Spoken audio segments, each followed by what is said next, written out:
which all kind of focus on different aspects for the LGBTQ community, whether it be for youth, those who are marginalized and underrepresented, and those who kind of are in school as well and need support how to make safe spaces for both educators and youth.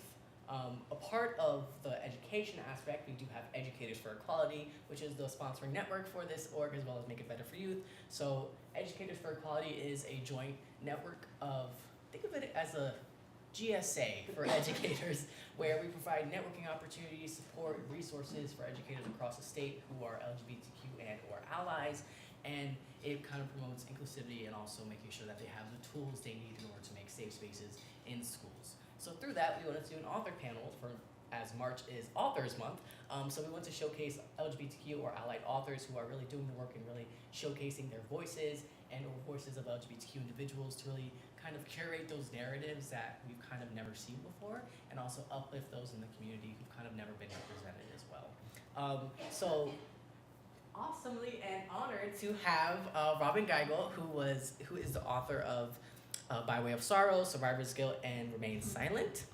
We have Jane Bruesehoff, who wrote the book Raising Kids Beyond the Binary. Unfortunately, Julio couldn't be here with us today, but we are always rooting for him and Latinx voices. And we also have Tony Ardolino, who is the author of Gil the Merboy. So what I'm going to do very quickly is just have each author introduce themselves, and whether that be their name, where they're from, what they do outside of being an awesome author, and then we'll dive into the conversation. You want to start, Robyn?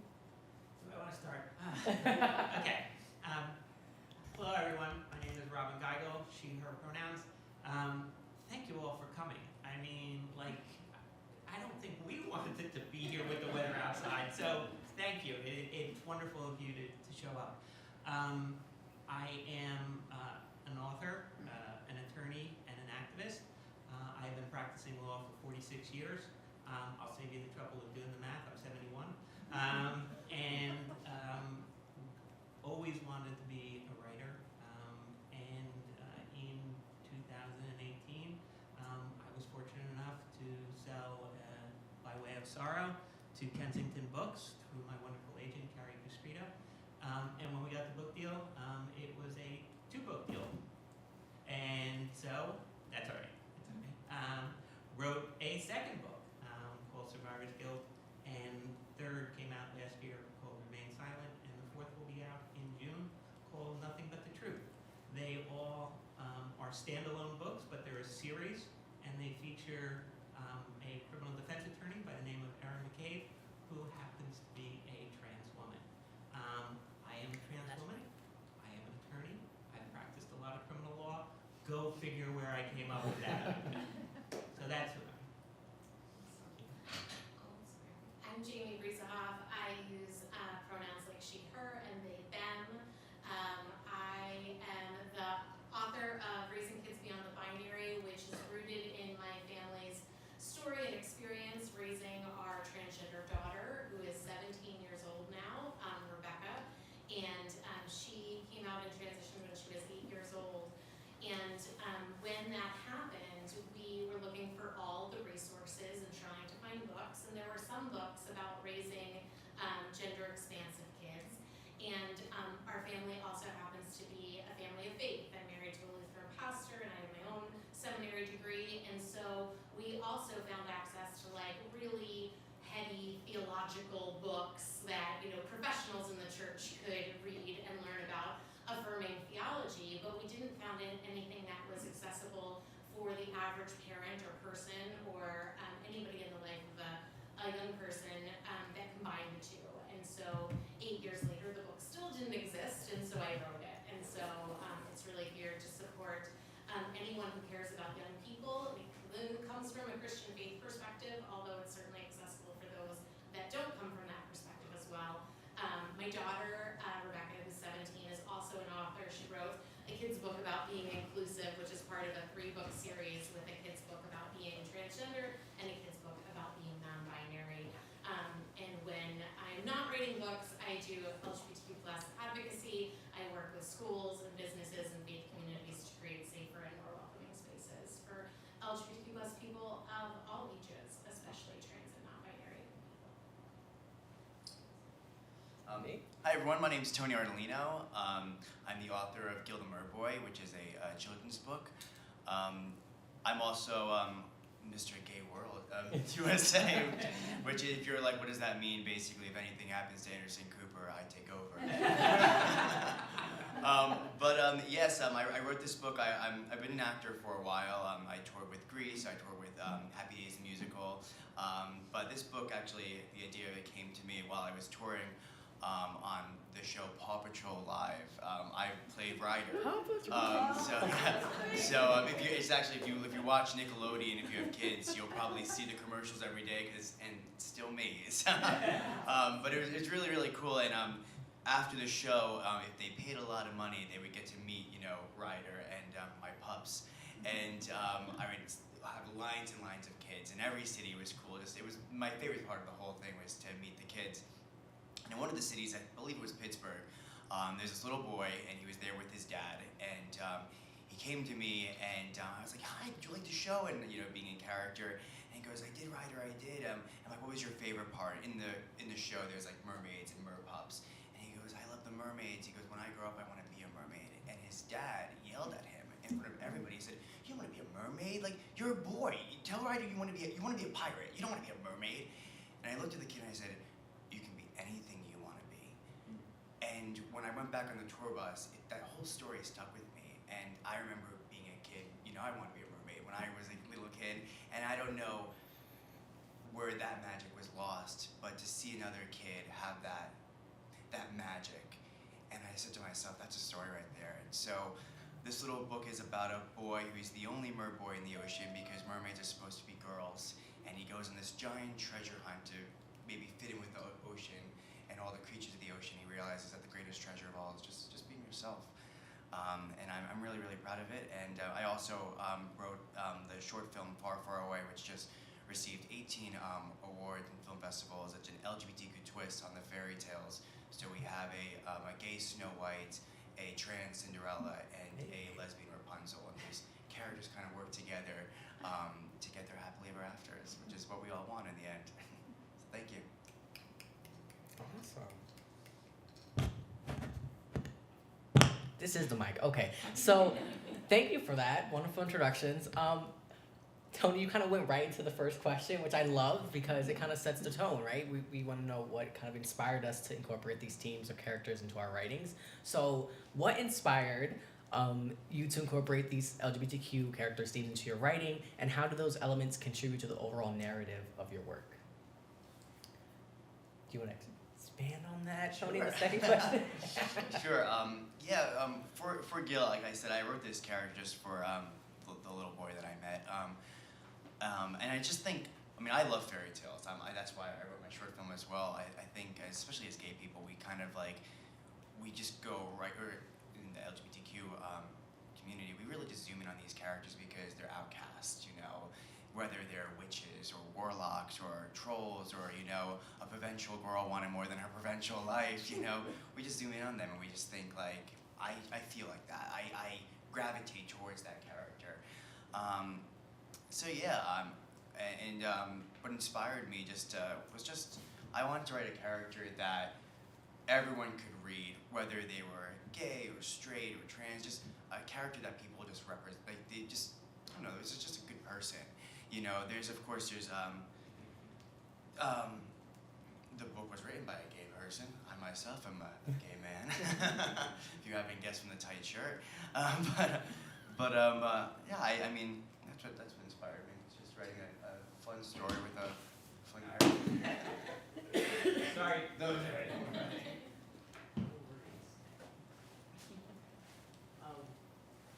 I love that, seeing the misalignment of one in person, okay, this parent did not support or affirm their kid when they said something that wasn't even about being LGBTQ, but just saying I want to be this, right? And also just the moment. It's I don't know if anyone's ever seen Inside Out, but it's one of those moments that's gonna live with you forever. And that moment is something that's gonna live with me forever because it was almost like this father had to prove something to me, and I'm over here man, I'm just in a giant vest right now with a bunch of people dressed up as dogs. You have nothing to prove to me, man. And I want to be it's just such a weird masculine thing. And I come from a very Jersey Italian household where it's very, machismo and stuff. And so I escaped. I moved to LA. I lived in Singapore for a while. I lived in New York and Florida, and I came back to Jersey, and just that mentality of just proving this masculine thing. It was so bizarre, and I didn't like it at all. And like I said, I didn't want this person to grow up and lose that. I think it's very important to keep. Absolutely. Thank you for that. Can we? Yeah. Well, my daughter certainly inspired the desire to write this book in what it looks like to raise a transgender young person in the world today.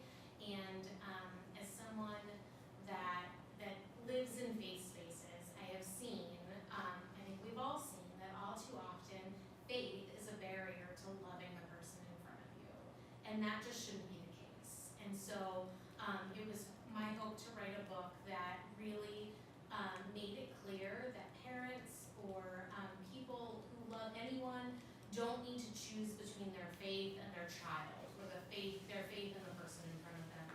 Instead, they may have to choose between their church and their child, or the church and the person in front of them, but we can get to that a little later. I think so often people are terrified of losing something that they've always known, and that too often these things are pitted against each other. And we know that people of faith, specifically Christians, continue to do the loudest and most significant damage to this community, personally and politically. And so I wanted to be able to create a tool that would equip people to speak into that, to bridge that gap. And so it's a bit of a call to action to people of faith, regardless of whether you're a parent or not, to say, like, it's our responsibility to change that narrative. It's not okay for us to just sit around and be like, well, I'm not that kind of Christian.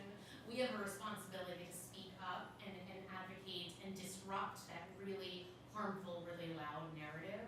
I think the other piece is that I really want people to know that as anyone who cares about young people, we don't do this work to save the poor queer kids. Like, that's not the thing here. They are good and they are whole, and I would say they are holy, and they make the world a better place by being themselves in it. I know that by being in relationship with my daughter, I have learned more about myself. I came out as a queer woman because of my relationship with my daughter, but also more about the God who created all of us. And so I really just wanted to give tools. And so it's been fun to see that the book is that.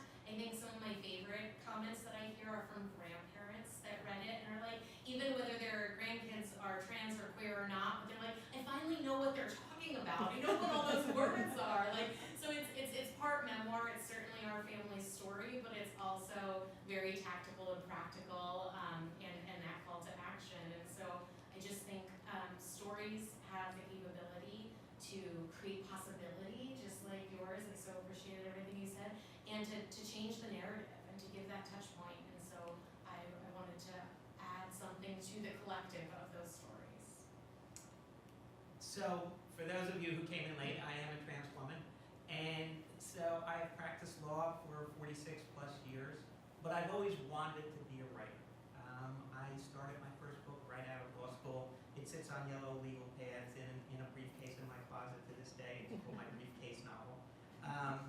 And I transitioned 15 years ago, and when I did, my kids were at that point grown. I have 3 children, 3 adult children. They were grown. My wife and I separated, but we're still the best of friends. And so I was living on my own. I had more time, and so I decided that I was going to try to go back to that novel that I always wanted to do. And I was actually inspired by my middle son, who is also a published author. He has a book called The Ferryman Institute that was published by Simon & Schuster in 2016. So I went back and I started writing. I finished a manuscript that got me my agent, but fortunately never sold. And while that manuscript was being shopped, I started writing By Way of Sorrow. And what I was trying to do with By Way of Sorrow is, again, the main character in it is Erin McCabe, a transgender all partnered with Dwayne Swisher, who is a black man and a former FBI agent. And I wanted to explore a lot of issues around being transgender, what it meant, the intersectionality of race and sexual orientation and gender identity and power and politics and all of those things. And I love legal thrillers. I've always loved legal thrillers. The John Grishams, the Scott Turows, the Lisa Scottolinis. Those have always been some of my favorite books. And I wanted to write a book that appealed to a heteronormative cisgender person who loves those legal thrillers. So first and foremost, I wanted to write a legal thriller. But to answer your question, I saw it as the opportunity to meld both being an attorney and an advocate and present the issues in a package that people could read it and understand some of the issues that face transgender people. I've been known to call it my Mary Poppins theory, which is, you give people what they want, a spoonful of sugar, and then you give them the medicine, what it's like to be a trans person. And my goal, was to do it seamlessly so people didn't know that I was trying to educate them. I guess I have been successful. By Way of Sorrow was reviewed by the New York Times. It was one of the top novels of 2021 by crime reads. The second one, Survivor's Guilt. Don't ask me how this happened, but Time Magazine selected it as one of the 100 best mystery thrillers of all time. And as I said, they're the continuing story of Aaron and Dwayne, but they are written as standalone novels. So if you pick up book 4, you're going to get the story and you're going to know it.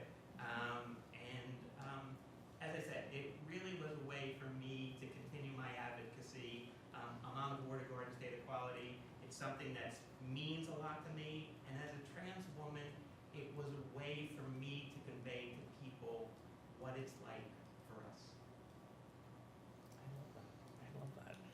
And I love that you mentioned that because it does also very much segue into the next question. You guys are reading my mind. So this may look different based on the content of each book, because I know like Jamie's yours is like kind of like a memoir, and then yours is a children's book, and then yours is also the crime one. So when we talk about accurate and respectful portrayals of LGBTQ identities, right? So in what ways kind of navigated that portrayal of LGBTQ experiences in your writings to ensure it's authentic, it's respectful, and also simultaneously avoid stereotypes or like tokenism, right? So I'd love to hear from Robyn first, because you were kind of going right into it. So in the first book, By Way of Sorrow, the client that Dwayne and Aaron are representing, her name is Sharice Barnes, and she's a 19-year-old black trans sex worker. Well, as you can see, I am not a 19-year-old black trans sex worker. And so it was very important to me to get that representation right. And so, I use sensitivity readers. I went out to people who have that lived experience. I am also not a black man, which is what Dwayne Swisher is. And so again, you take it to people that you know who do have that lived experience, and try to make sure that you are sensitive to who they are. In the book that's coming out in June, one of the main characters is a gay man. Again, I'm not a gay man. I've never had that lived experience. I don't know what that's like. So again, I went to somebody who I know, who I'm real good friends with, and they were very helpful to me in terms of making sure that the presentation that I made of those characters was accurate, respectful, because I want all my characters, whether they're the good guys or the bad guys, or the good women and the bad women, or the non-binary people, and there's non-binary characters in my books, that they accurately represent who they are. Because if they're a cartoon character, or worse, if they misrepresent the type of people that you're trying to present, it takes away from the book. I don't want people reading my book and going, oh no, no, a 19-year-old trans woman would never do that. I want people to go, oh yeah, no. And I mean, you have to be sensitive to that, and you have to know your own limitations. I've had a very privileged life, and so it's important for me to go to people who haven't had the same privileges that I did to make sure that I am fairly and accurately portraying what their lives have been like. You gave me chills, and you're like, we're going to those who are, within the community and haven't, had their voices heard to make sure it's accurate of them, and that just like got me chills because like it's a power of recognizing your own privileges to make sure you're uplifting those of others, and it just makes me happy because not a lot of people are like that. And I always say that I have had one of the most privileged lives of anybody I know because, again, I was born in 1952, and up until my 50s, I was perceived as being a heterosexual white male, so I had all that privilege. I know it exists. I saw it in my own family with my sisters. So I recognize it in myself, and I want other people to recognize it in themselves. Thank you, Robyn. So I had the fun task of representing my daughter's story in my own book, and so that was, I always say it's not her story, but it certainly contains parts of it, and so everything I wrote, first and foremost, was with her full permission, and she read every single word. That I think was my most nervous part of the process, was having a completed manuscript, and I mean she'd like kind of consulted on a couple pieces, or I'd asked what stories, to include versus not, but when I handed her the finished manuscript before I sent it to, was like, read it, like this is your chance, read every single word and tell me, and it was really fun to hear her up in her room, like laughing out loud, or like cackling, or she'd come down and be like, Mom, you said the thing, and I was like, is that good? And she's like, oh yeah, no, I just can't believe you said it that way. And so there was some good affirmation there. But it's a tricky thing, as our family as a whole does a lot of really public advocacy. And so we stumbled into it, and there was a really steep learning curve, and if we could go back and do it again, I'm certain we'd make some different choices. But as we've learned along the way, I always tell other families, like, you don't owe the details, the intimate details of you or your child's life for your humanity being recognized. And that is so important. And so that was an interesting thing to navigate, while also trying to make sure that the book was real, that we weren't only sharing the shiny things. And so that was certainly a collaborative process with Rebecca, and Rebecca wrote the afterword, which was really important to me to have her voice in it. And she starts the afterword by saying, it's like really kind of funny to have your mom write a book about you, which is true. It was also really important to me as a cis person, although queer, to have my words kind of couched around by the words of trans people. And so Senator Sarah McBride wrote the foreword, and Rebecca wrote the afterword. And I also utilized sensitivity readers. It was really important to me to pay trans people for their labor in reading and saying, yes, this is where I'm worried about how this will be perceived, or this isn't my experience. Because again, as a cis person, but also Rebecca has an immense amount of privilege as a child that was raised by two supportive parents who are highly educated, who had the resources they needed to get her what she needs and all of those things, and as a white person in the world. And so working with sensitivity readers was really important to me, to be sure that that my voice wasn't the only one, and that I was speaking and deeply recognizing my role and who I am as a cis person, as a white woman, as all of those things, and how that informs it. And it doesn't mean my voice doesn't matter, but it means my voice can only be my voice. It cannot speak for or over the voices of others, and so that was really important to me. So it was an interesting challenge. I think where I landed as far as the realness and the nuance is, Rebecca gets to share what she wants to share. We kept lots of things private, although there's a lot of her life and our family in it. I don't need to be protected in this. So I was real honest, like this is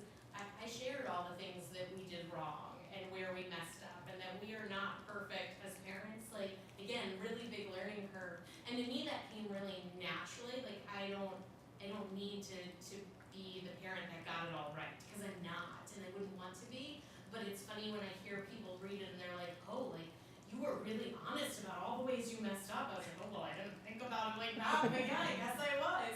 And we got a lot of things right, and we learned a lot along the way. And I think if I can normalize anything, it's listening to people about their own lived experiences. So for me, that's listening to trans people and relying on them to be the authority on their lives. And being willing to learn, normalizing getting it wrong, learning new information, and doing better. Doesn't mean you're a bad person because you got something wrong. It means you didn't know. And so if we can normalize what it looks like to grow, that's, I think, something this society really needs. I love that. It's amazing. Big fan. It's mutual. I mean, I feel like I'm writer, this is a big deal here. I have a small child who would be very excited. Well, for Gigl Merboy, it's a children's book, so I'd be lying if I was like, well, I wanted to get the merfolk right. But for this, I just want to, like I said, I just want to make him a brave, good character. But I'm gonna kind of go away from my book a little bit, like my short film. That's like I said, it's a LGBTQ fairy tale of centered around a gay Snow White, a lesbian Rapunzel, and a trans Cinderella. Now I am one of those three. I am gay, so for that fairy tale, I was like, okay, this is a piece of cake. But for the other ones, I was kind of lost. I had the idea.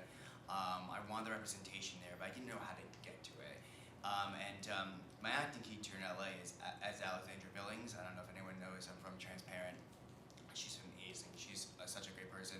And I messaged her and I said, hey, I had this idea for a script, but I just want to make sure I get it right. I want to make sure everything's there because I want someone to see this and just identify and say, that's me. That's me right there. I use the word magic a lot, but that's magic. When you watch or you read something and a character just gravitates to you and you go, that's me. You believe that you can live happily ever after. You believe you can do these things. And same thing with the lesbian story. When I was talking to my friend who's a lesbian, she kept on bringing up her family rather than another person. And I go, that's Rapunzel. Like, just like that whole thing, people think, oh, like Rapunzel with the prince, but really the story's of her and her mother. And I'm like, that right there, that's the story. And I'm very, very honored that I got to meet these people who helped me with my work. And if you want to check it out, go on YouTube and look up Far, Far Away. I'm very, very proud of it because around the world, people have been messaging me saying that this has helped them out. And it's like Robyn said, when you get it right, when there's a character that gravitates towards you, it's just everything's possible. And I just wanted to make sure it was authentic.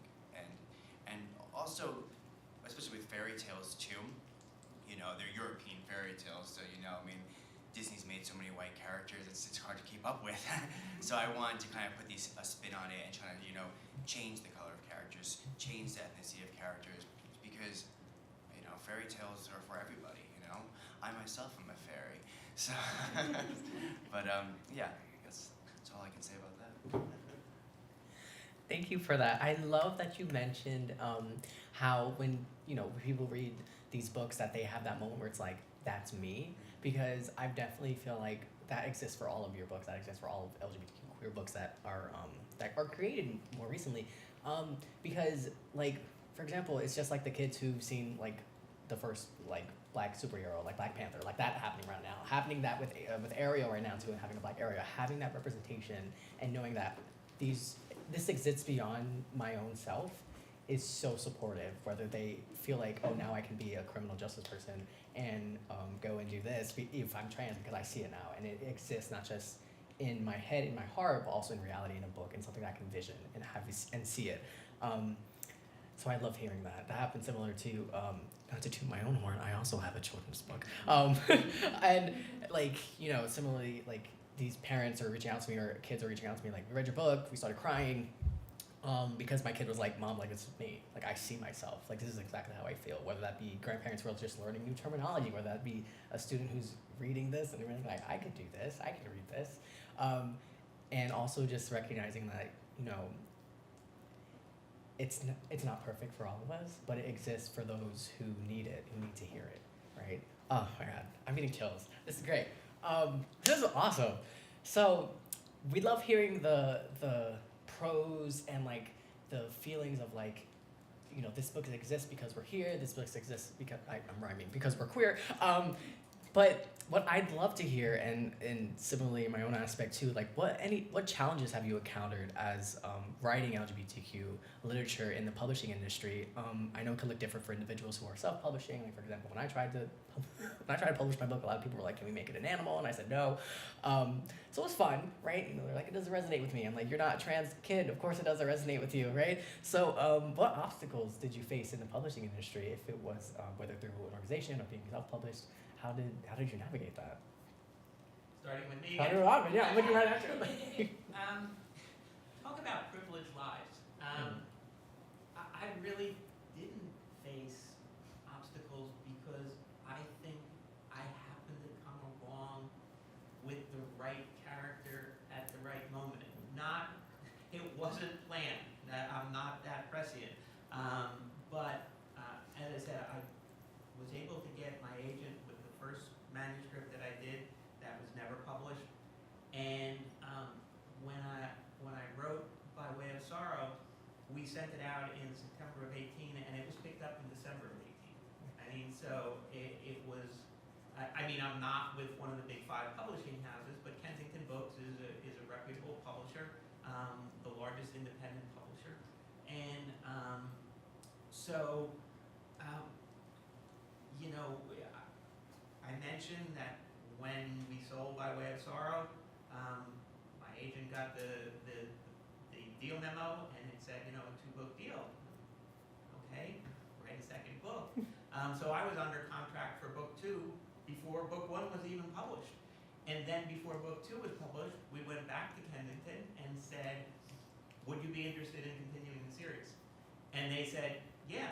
And of course I had to do an outline of what we were proposing for book 3, did it, and they came back with another 2-book deal. So I was under contract for book 3 and 4. So I think in terms of getting published, I have not faced any obstacles. In terms of critical recognition, I don't think I have faced any obstacles. Again, I think I happened to be in the right place at the right time. Both By Way of Sorrow and Survivors Guild were reviewed favorably by the New York Times. As I said, Survivors Guild was selected by Time Magazine. But having said that, I don't know if it's because I'm not with one of the big 5 publishers and my publisher doesn't have a huge budget to send me on book tours, and the fact that both of those books came out during the pandemic and there were no book tours, or at least in-person book tours. But that's not an obstacle that I face because I'm LGBTQ, it's an obstacle that every author faced. But I mean, you know, sales have been okay. Despite the fact that they were reviewed in the New York Times, despite the fact that, you know, Time Magazine selected it, they've been okay. And I don't know if that's a marketing issue or if it's a audience issue where people are like, oh, I don't read something about a transgender criminal defense lawyer. So I don't have an answer to that question, but in terms of just me getting published, me having the opportunity to get my voice heard, get Erin McCabe out there to the world, I have been incredibly fortunate. I think we're going through a period of time right now where you're seeing a greater variety of LGBTQ published books, both fiction, nonfiction, but you're also seeing a huge pushback against LGBTQ plus books in terms of people trying to ban them, trying to keep them out of high schools, trying to keep them out of libraries, and I say it as someone sitting in a library, but I say as an author, the libraries are the most important, you know, thing in the world to an author. So, you know, I was talking to a librarian recently, and she said, you know, we used to have the most mundane job in the world that nobody wanted, and now it's like we're on the front lines and we're in the crosshairs. Absolutely. And so, kudos to libraries, thank you very much. But I mean, I think we're seeing that pushback, but that's not against me particularly.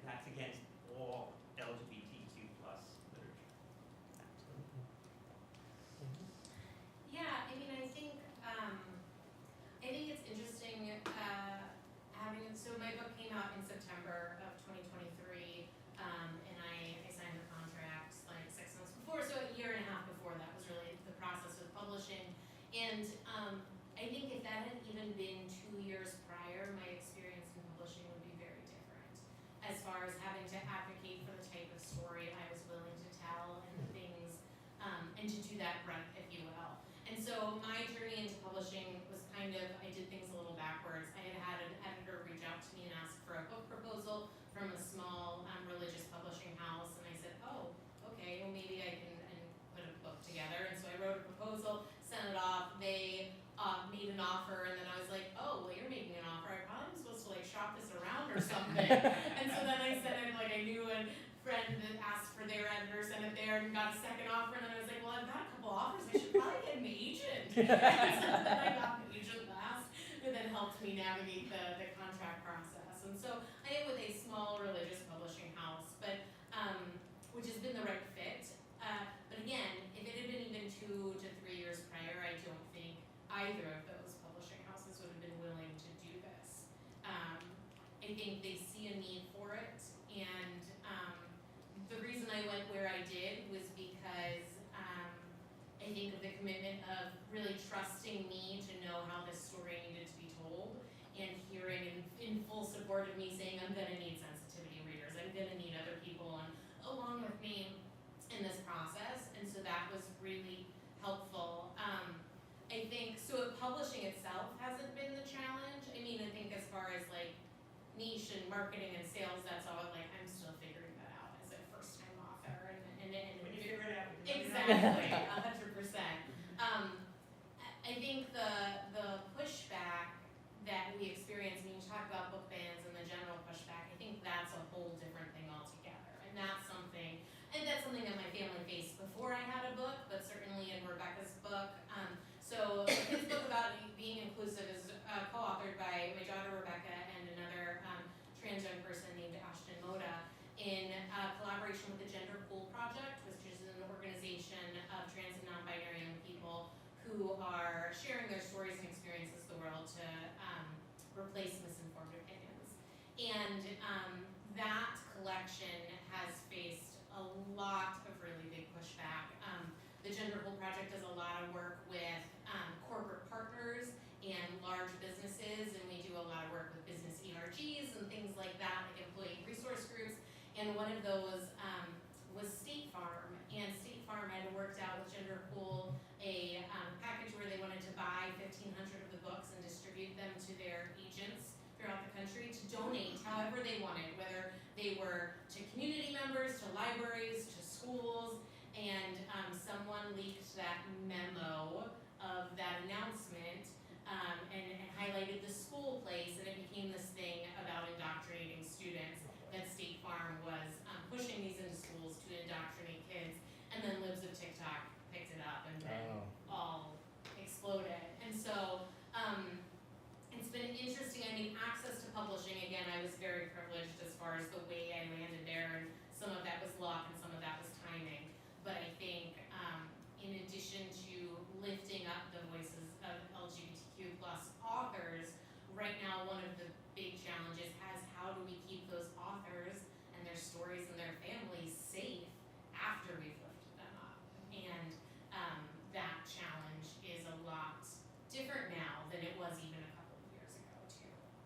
And so that's a conversation that I guess I just keep continuing to lift up, because any person that is in the public sphere in any way that has a queer identity, and certainly more so if they have other marginalized identities as well, are facing those very real threats to their livelihood and their safety. Sorry, I burst down. That's okay. Yeah, I got pretty lucky actually, because my acting agent was also a literary agent, and then his brother is a publisher, so it just all kind of came into and I honestly just asked him. I said, I'm like, I had this idea for a book, and he probably just thought I was just some kid with an idea. He goes, well, where did you take the book, and and see what you can do with it. And then I was on tour, so I just was like, this is what I was doing on my bus, and so I wrote the book, and then I sent it to him, and he goes, this is great, but like, you have to have art, you have to find yourself an illustrator. But I'm like, I can draw. And so then I was in my hotel, like drawing every night, and using the crew was helping me with like formatting on the computer, and so I then sent it to him the next month, and he goes, and it just kind of just all fell into just fate really. I didn't, like I said, I didn't have like much of a craziness with that. But when I went on like my little book tour in the beginning, like this is relatively new in my book. But I went to different schools and communities, and I don't want to say like I'm trying to find the correct word for this. I'm not really good at words, so even though I'm an author, but it's just like I guess it's stupid. It's stupid. I got the dumbest questions from people before in my book. I would get, oh, so it's your a gay author. There's no nudity in the book, right? I'm like, that's a kid's book. So no, and they're mermaids. They don't even have that. I'm like, they don't even have that area. And then I'm like, and then so then I'm just like, and also like, well, I don't know if this school's ready for a gay love story. I'm like, it's not a gay love story. There's no romance in this book at all. But thank you though. I'm like, you probably have more sexual tension in Beauty and the Beast and Aladdin than you do in Gil the Murder Boy.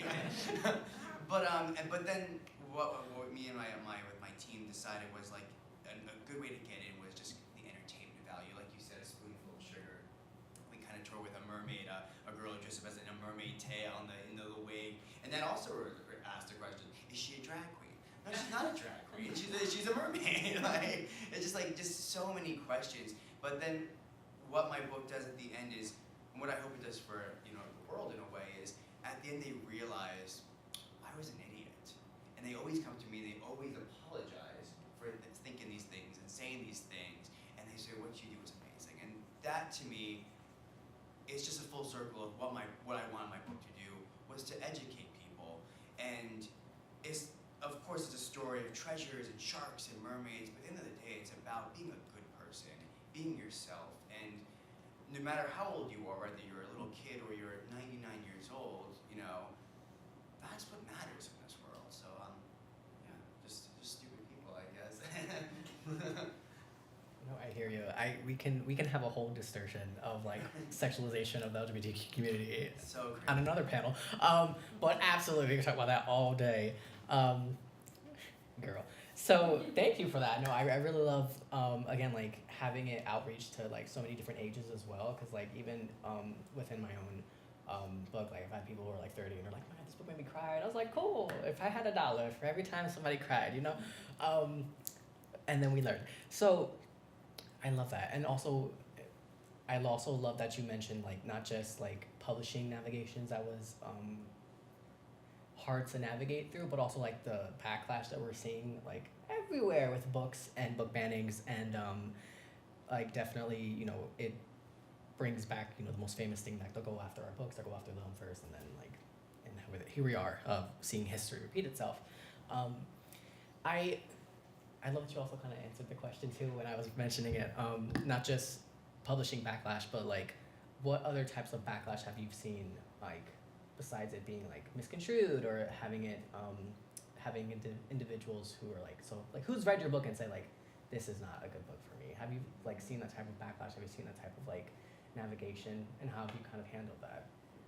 I would just say, they always tell authors, don't read your Goodreads reviews or your Amazon reviews. Yes. And I don't know an author who doesn't. But I'm one of the people that does look at my reviews. And it always cracks me up when you get the 1-star review that says, oh, there's too many trans people in this book. Why is this trans attorney doing this? And I'm like, if you read the back cover, you'd know it was about a transgender criminal defense attorney. Like, and it's, I think there's people out there that just see the word transgender and have a knee-jerk reaction, which is, this is not for me. And actually, those are the people that I really want to try to reach, because I'm happy when LGBTQ folks read my books, but as I said earlier, I want the cisgender heteronormative crowd who like legal thrillers to read it, and it's getting to that audience. So I don't think that really answers your questions. It just is, you see people that just will not read it, just simply because, even if they love legal thrillers, just simply because it has a transgender central character. So. Yeah, I mean, I mentioned some of the pushback we've gotten, and I think as a family of faith and the faith component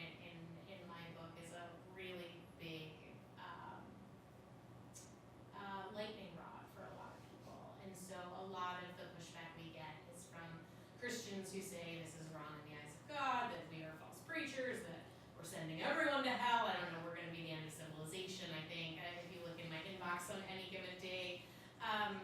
But I think, so that, like, we get all of that and plenty of it. But I think on the flip side, one of the interesting feedbacks that I get that is really problematic and people don't realize it's really problematic is people wishing, like even in Rebecca's afterward, like Rebecca shares her experience of what it's been like to be her and Faith and navigate this world as an advocate and as a young person. But they want this, they come with this lurid curiosity that they want her to divulge everything about her to kind of validate her experience. And so they're like, well, I just really needed to know, like, she didn't share anything. She didn't say exactly how she knew this and what she thought when and all of these things. Like, people think that queer people owe them some sort of explanation or this whole raw life story just to be seen as human beings. And so that's a lot of the shift, is trying to push us from these issues to human beings and recognize that lurid curiosity is curiosity that serves us, the person experiencing the curiosity, whereas we want to kind of shift to an idea of hospitable curiosity, which is curiosity that helps us know how to show up in community with one another. What do I actually know about you to respect your life and your humanity, and to create spaces where you can feel good and relatively safe or reasonably safe. And so, I mean, I that's a goal of the book and something I try to do, and yet I think some people that are just so stuck in, prove to me how she knew that she is who she is, and in this lurid detail with medical stuff and things like that, and that's just not something we're interested in doing. And lots of people have said, I understand now why I don't need to understand. Like, I don't need to understand what it means to be trans as it being my own identity in order to respect the person in front of me. And there are those people that just don't get there. And so I see that feedback too, I guess. Could I just say one thing for picking up on understanding? I've always told people, you don't have to understand me, you just have to be understanding. Yeah, it's funny because you know, when you talk about how like you feel like you can prove something to people. Like I don't know if you saw this, there was like an article a couple of weeks ago about the two whales. Oh yeah. Yeah. So my brother the other day, he goes, hey Tom, did you see that the thing with the two whales? Whales can be gay. And I go, I'm like, he goes, it's like a natural thing. And I'm like, man, I'm glad the whales don't do that gay is natural, but me, your own brother, is like, I'm glad you were on the fence about that until the whales came along. About the whales, man.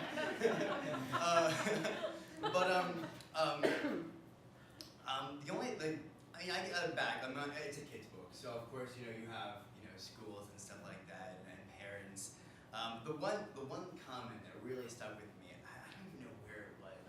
I almost feel like it was like a parent site or something, and it said, and I quote, and there were some emojis. I'm going to talk about the emojis too, but it said, loved the book until I read the bio.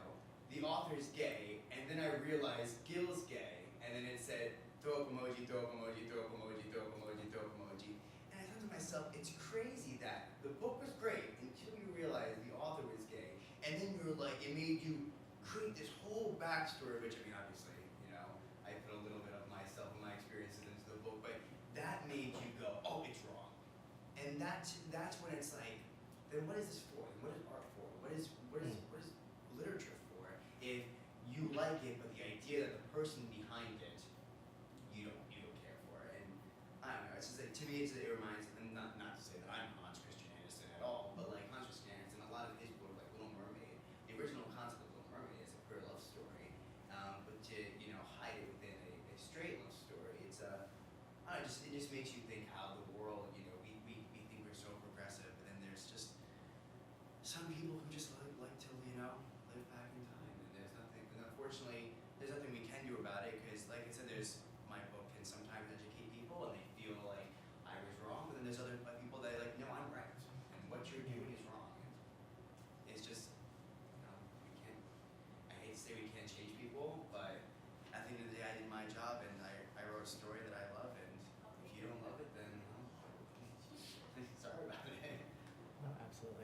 Absolutely. Thank you for that. This has been awesome. So I think veering to a final question before we have the last 30 minutes for like just free discussion, and anyone who wants to come and get a book can come and do that, and we'll have resources in the back from Varsity Equality. Is, in just some final thoughts, like what is it that you really want people to take from your book, and how? Yeah, that's what what is it that you want really people to take from your book? I guess for me, what I want people to take is that trans people are trans people. Erin Cave is a trans woman, but she's a criminal defense lawyer. She's a woman, and she's a human being, and she has a life, just like we all have lives. And I want to convey to people that the lives of trans people are just like everybody else's lives. We just sometimes have a little bit different issues in our lives, and we have a lot of the same issues in our lives. I mean, she faces issues in terms of being a criminal defense lawyer. She faces issues in terms of a romantic relationship. She faces issues in terms of her family and how her family interacts with her and accepts her or doesn't accept her. And she has issues as a trans woman in terms of her own guilt and feelings of inadequacy and trying to deal with a world that doesn't always accept her. And so, again, I'm just trying to convey to people what it's like to be a trans person trying to navigate the world, and at the end of the day, that we're just human beings trying to live the best possible lives that we can. That's it. Yeah, I mean, I think one of the fun comments I've heard from people reading my book is that like it's not just about raising trans or gender diverse kids, it's about like just good parenting, raising good human beings, and I think including in that it's a little bit of raising ourselves. And so I think when we do the work to create spaces that are more gender inclusive, that are more diverse and expansive, we make spaces that are better for everyone. We make room for everybody to show up fully as themselves.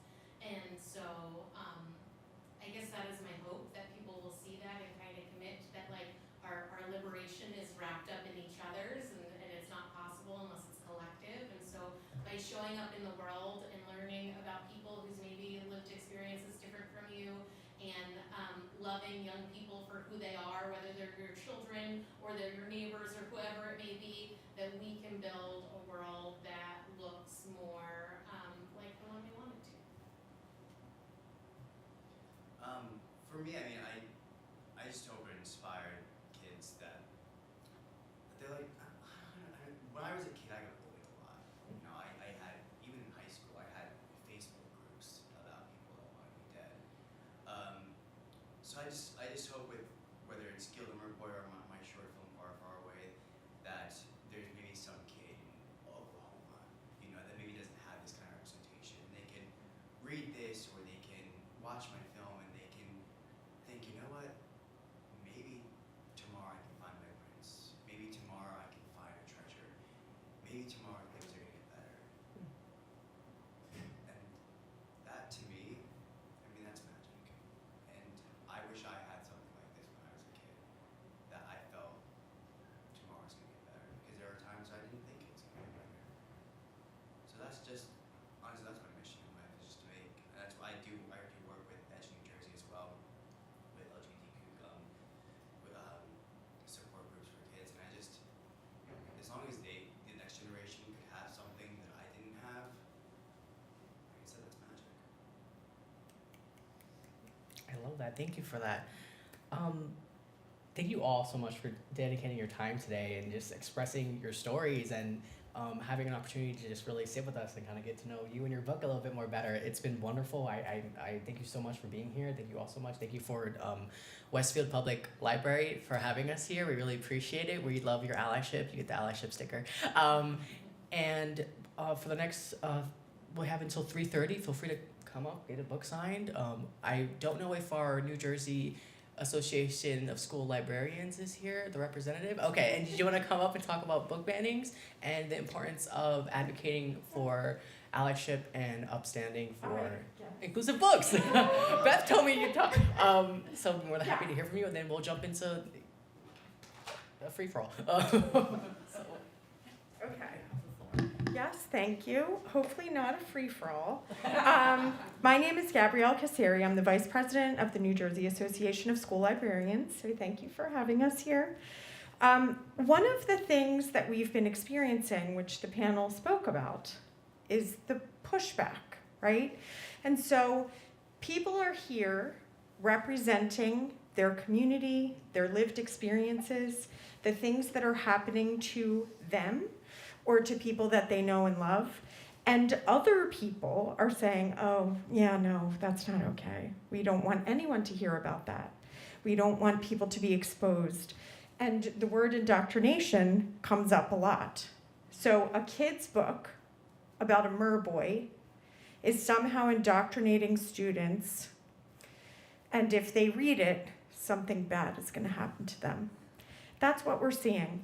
And in school libraries in particular, we're getting parent groups who are not parents of our students coming and sort of making a scene and making complaints.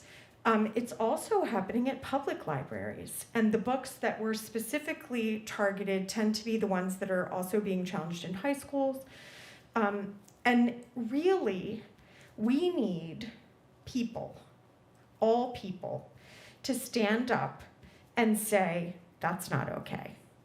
What's happening is these small, loud, sometimes really well-funded groups, they're coming not just in New Jersey, we have them in New Jersey, but they're coming from out of state sometimes. They're not always stakeholders in our communities. They're not always public library patrons or school parents.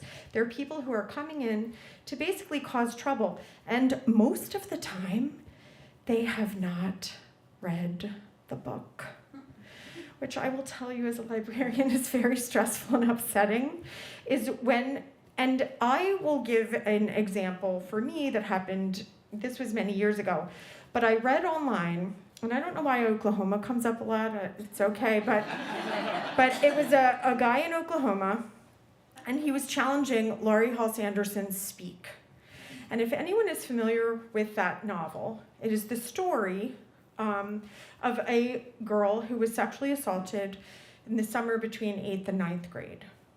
And she calls 911 from the party where it happened and can't talk. And then everyone knows her as the girl who called the police. It's a whole thing.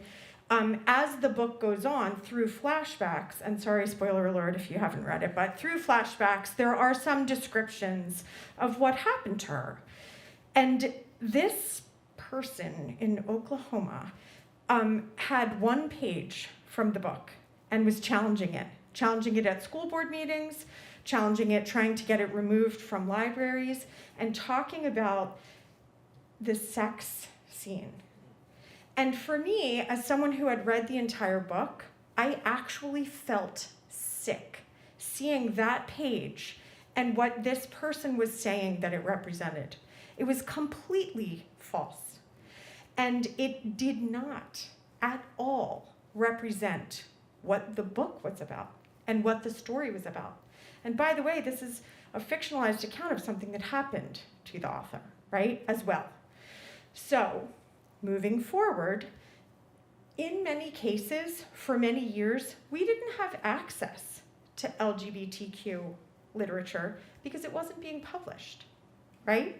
It wasn't there, it wasn't available. And so We Need Diverse Books comes, we have lots of advocacy groups, we're getting all of these amazing, amazing, beautiful books. We're getting lots of stories that, as Tony said, are telling stories for people who said, I wish I had that, or that happened to me, or this is me. The other thing with books is it's everybody, right? Not just problem books, not just coming out stories. We want to see books that include all kinds of people. And what's happening in New Jersey and across the country, in the land of the free and the home of the brave with the First Amendment, is we're saying, you know what? Some things are just not okay. to talk about. And unfortunately, it tends to be Christian fundamentalist groups, but they're not the only ones, right? And so for the New Jersey Association of School Librarians, we are working hard to support events like this. We are working hard to stand up to challenges. One of our own librarians, Martha Hickson, has been winning awards across the country because she's constantly being harassed and bullied and targeted personally for keeping books in her high school library so that her students can have access to them. And she's constantly being faced with challenges. So we're working hard for that, and we appreciate the space, the community that libraries offer to everyone. Libraries are supposed to be safe spaces. In many cases, students will say the library is a space where they could come if they felt unsafe at school. The library is a place where they could come and just feel protected, but also to meet characters that represent them, that they could make friends in a way through their stories. So moving forward, we hope that we continue to see many more author panels like this.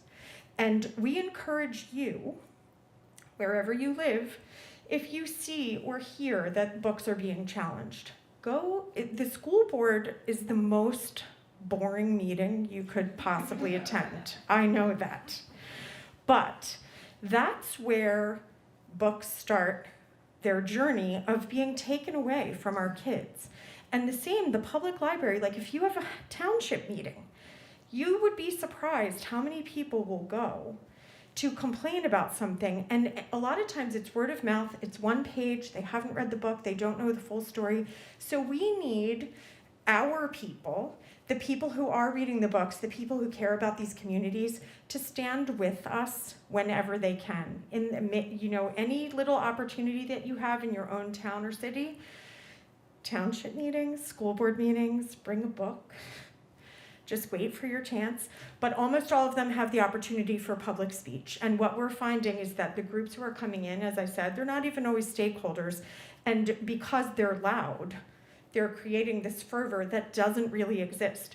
When we went to Martha's school board meeting to stand in alliance with her, her supporters far, far outnumbered the people who came to protest.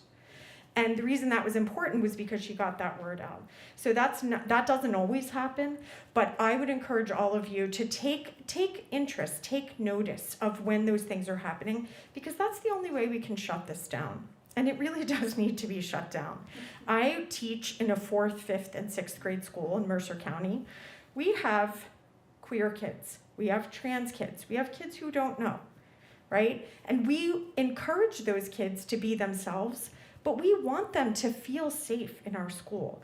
We want them to have access to materials in the library that are age appropriate, right? Because that is the first thing, is it's not age appropriate. So Where's Waldo has a topless sunbather in the first edition, most frequently challenged book for many years. I don't know who had the time to find that lady in there. But they did, and so it was immediately not age appropriate. Captain Underpants, not age appropriate and so they want that to be like a 6th grade book, right? But usually 1st and 2nd graders love it. So we're moving into that space where everyone is like, oh no, I can only, let adults read that book, and they're not really going to be so interested. And then the last thing too is for us to recommend books. Right? And when you see someone who might be interested in a book, you can let them know, this is great, right? Because I think people are getting, it's crazy to me, but people are getting the impression now that reading is dangerous. And that somehow, if you read a book with a trans character, or that involves faith that you have, but you disagree with maybe the way it's being expressed, or a mer boy. I'm not sure why you didn't get sensitivity readers for the mer people. I'm worried about that. But people are truly starting to look at that and say, that's dangerous. and it's not okay. And for us as readers, because I know you're all readers, it's important for us to be going, recommending, and saying, here, read this book, and make sure that you're standing up and standing in alliance with people who need the protection, because at this point, it's also librarians. So thank you so much for coming today, and thanks for having us. Do you want to take questions?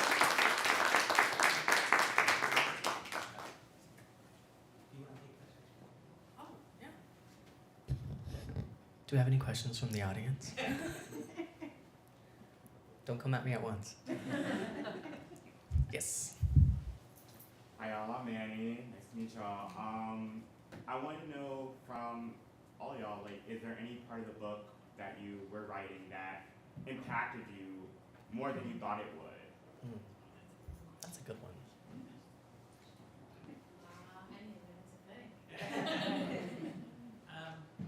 Okay, I mean, I have 4 books that I've written, only 3 that are published to date. There's a scene in Remain Silent, which is the 3rd book. And I know it's a little strange that I'm picking out a scene in the 3rd book, that obviously there's things in the first 2 that impacted me. But it's literally 1 paragraph, and I could probably find it, that, and I don't want to give spoilers, just in case somebody wants to buy it and read it, but it involves the death of someone close to Aaron King.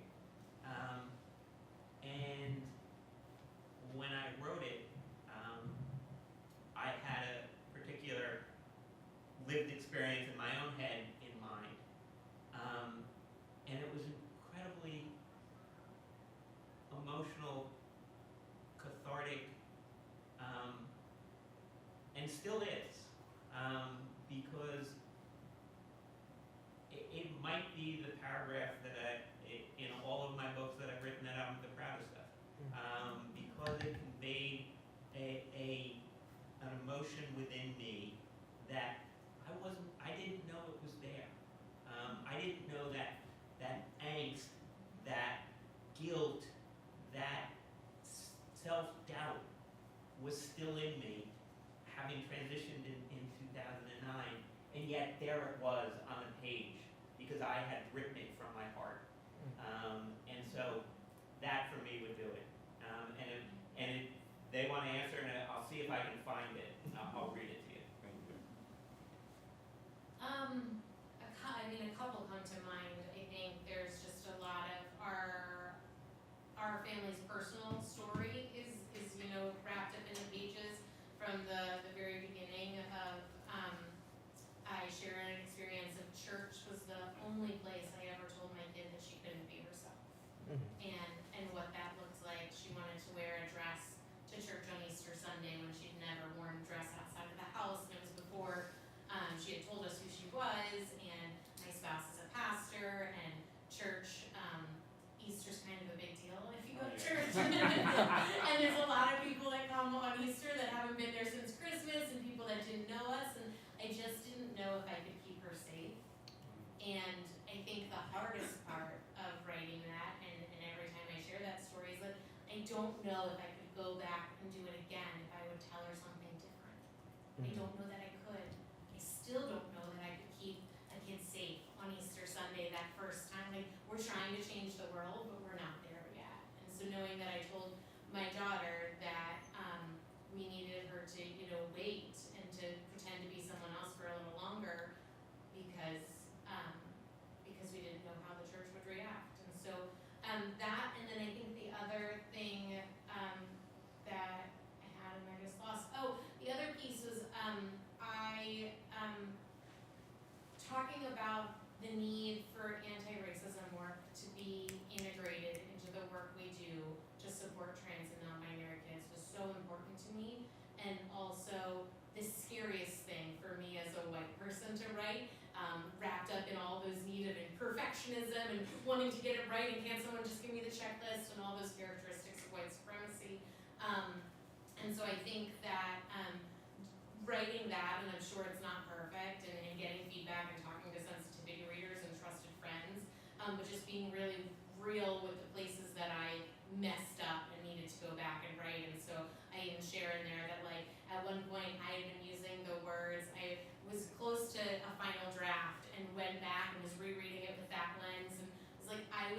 changing the words culture and society.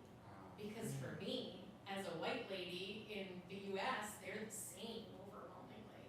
And I was like, how could I do that knowing as much work as I was, and so I went and fixed it, and I share that in the book to say this is an example of even when you're trying to do this right, like we're just, this lens, you're peeling back layers and layers, and so that was, too.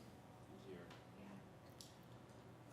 For me, it wasn't when I was like writing the book. It was more when I was illustrating it. There's a scene where he's getting teased by a bunch of sharks, and when I was drawing it, I was, like I said, I got bullied immensely in high school and middle school and my whole life really. And drawing, the shark swarming him, it like brought me back to that time of like felt like I was being swarmed in high school, and it was like a weird thing, and it made me emotional when I was drawing that one scene. Even like the end has a nice little emotional thing, but that scene, drawing the sharks, it made me realize when I was a kid, like I felt like when I would see them in the hallway, I would hear the Jaws music in my head, being like dun dun dun dun dun, and it's scary. And so like that's when I kind of felt like I kind of transitioned into like kind of an anti-bullying thing as well, because I think we all feel that, and that's what hit home to me. Thank you. Thank y'all. That was a good question. So if you'll indulge me for a paragraph, and this is Aaron McCabe, and again, I'm not going to give too many spoilers, so I might edit slightly. This is Aaron's thought process. She could never make it right, never undo his embarrassment, no matter what she achieved. She slowly slid down the cabinets until she was sitting on the floor. She pulled her knees up to her chest and folded over, her head buried in her arms. The cry came from somewhere inside her she didn't know existed, a place where she had stored all the pain and anger caused by the vitriol directed at her, a place where all the self-loathing and guilt resided, buried deep underneath her desire to be proud of who she was, a place where she had tried to hide as diligently as she had previously hidden her gender identity from the world and from those she thought loved her, a place where she stood naked and exposed, unable to deflect the scorn of those who judged her and mocked her for who she was.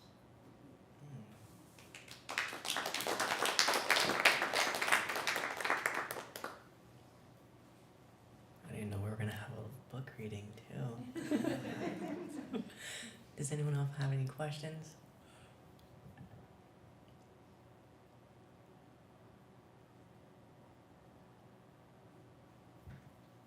Not a question, just that I'm in awe of all of you. And get out and vote. I know that's right. And also make sure, and not just for the Board of Ed, who you're researching, even your local township committees, research as to who you're voting or not voting for. Sorry, I didn't want to get political. No, people have made us political, absolutely. We gotta be right back. Yeah. Yes. I have a question. It's not necessarily about the books that you have written, but if you could recommend a book to read, to whether it be a favorite book to read or just something to continue education, what would that be? I think I'd pick two. Hell of a book, and I'm blanking on the author's name, it's terrible. Black author, won the some major award. I didn't know this question was coming. I would have, hopefully his name will come to me. It's just a great book exploring race and being an author. And so, and it's a hell of a book, and that happens to be the title of it. Jason so- Mock. Sorry? Jason Mock. Thank you. Yes. And it's can be laugh out loud funny.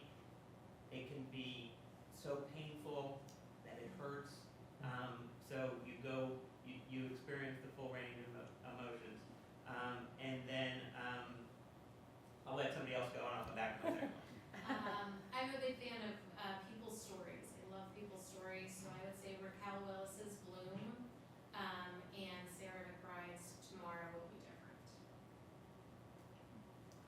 Yeah, I like biographies.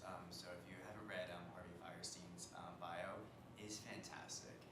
Especially now, I feel very privileged in a way to live in. I mean, we're still progressive, but I think Harvey Firestein was so brave. He was one of the first people really to, I mean, everyone likes to applaud RuPaul, which we shouldn't. But Harvey Firestein went in drag for a lot of people on television, and I think a lot of people forget about what he did. So I'm a big Harvey fan. Lessons in chemistry. Yeah. Not the Netflix series, the book. The book is amazing. If you want to read about sexism and misogyny and what the world was like and is still like in terms of the way women are treated, there's no better book than Lessons in Chemistry. I'd say I'm a Prince by Damien Allen. I'm joking. or George Johnson. I love Not All Boys Are Blue. He's speaking in 3 hours in Red Bank, New Jersey, by the way. I have to drive There's down. another book conversation tonight at the Vogel, and because he's a New Jersey author, so he'll be down there. Round 2 of Why Books Are Awesome this evening, 40 minutes from here. Is he still the most banned book in the country? Oh, I think there's a lot competing for that at the moment. No, but I don't know if that one is because the genderqueer. Yeah. Yeah. It's genderqueer. Okay. Well, if anyone wants to keep the author day going, you have that option. Make sure we are on time. All right. Again, thank you all so much. Thank you authors for being here. Can we get a round of applause for our authors? And for awesome discussion. Thank you so much. Thank you for coming out on this horrible day. I'm so sorry. But thank you to those who came today. Thank you, Make It Better for Youth, NJASL, Westfield Memorial Library, for just being here and making this awesome event happen. And please drive safe when you get home to get home. And we'll have a few more minutes. Feel free to come to talk to the authors, and if you need any resources, Gardens Equality is here in the back, and you come talk to me or Justine, who's here. And yeah, thank you so much. Oh, I'll